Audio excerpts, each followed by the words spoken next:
സുഗമോദേവിൽ നമ്മുടെ സിദ്ധാർത്ഥ നന്ദനും എന്തൊക്കെയോ എന്താ പറയാ കൊലയാളി ആരാണെന്നുള്ള ഒരു ക്ലൂ ഒക്കെ ലഭിക്കുന്നുണ്ട്. അപ്പൊ നമ്മുടെ സിദ്ധാർത്ഥൻ പറയുന്നുണ്ട്, നമ്മൾ ഇവിടെ നമ്മളെ കൂടാതെ മൂന്നാമതൊരാളാണ് നമ്മുടെ മീരയുടെ കൊലപാതകത്തിന് പിന്നിലെങ്കിൽ അവർ നമ്മളീ നടത്തുന്ന ഗൂഢലക്ഷ്യവും പദ്ധതികളൊക്കെ അറിയുന്നുണ്ടാവും, എവിടെ നിന്നെങ്കിലും ഒഴിഞ്ഞു നിന്നെങ്കിലും കേൾക്കുന്നുണ്ടാവും എന്ന് പറയുന്നുണ്ട്.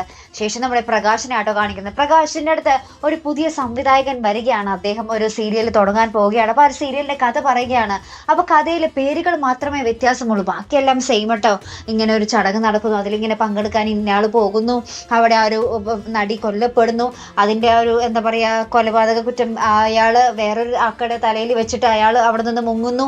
അങ്ങനെ ഈ നമ്മുടെ പ്രകാശമായിട്ടുള്ള ഭയങ്കര ബന്ധപ്പെട്ട ഒരു കഥ തന്നെയാട്ടോ ആ ഒരു സംവിധായകൻ പറയുന്നത്. ആ സംവിധായകൻ ഇനി സിദ്ധാർത്ഥൻ പറഞ്ഞു വിട്ടതായിരിക്കുമോ, നമ്മുടെ പ്രകാശിന്റെ ഉള്ളിൽ എന്തെങ്കിലും കള്ളത്തരമുണ്ടെങ്കിൽ അതറിയാൻ വേണ്ടി ഇയാൾ പറഞ്ഞു വിട്ടതായിരിക്കുമോ എന്നൊക്കെ നമുക്ക് കണ്ടു തന്നെ അറിയണം കേട്ടോ.